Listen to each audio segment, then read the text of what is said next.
தலைமை கழக மூத்த நிர்வாகிகள் அழைத்து பேசி அவர் இனி இந்த இயக்கத்தில் தொடர்வதற்கு லாயக்கற்றவர். அதனால அவர் அடிப்படை உறுப்பினர் நீக்கி இருக்கிறோம். ஏதோ எடுத்தோம் கவித்தோம் அல்ல. ஆனால் அவர் வேண்டுமென்றே திட்டமிட்டு கிட்டத்தட்ட 2-3 ஆண்டு காலமாக இயக்கத்துக்குள் இருந்து இயக்கத்திற்கு எதிராக செயல்பட்டவர், இயக்கத்துக்கு துரோகம் விளைவித்தவர். அதனாலதான் அவர் இன்றைக்கு அந்த அதிமுக நீக்கப்பட்டிருக்கின்றார்.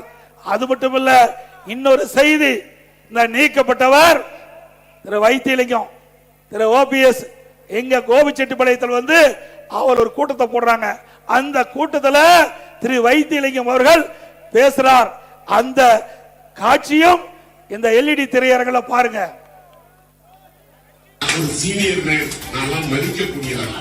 இப்படி தப்பித்தனமாக நடந்து கொண்டாரே, ஒரு தகுதியே இல்லாமல் ஏமாற்றி கோபிச்செட்டிப்பாளையத்திலே வெற்றி பெற்றுக் கொண்டு வந்தார்.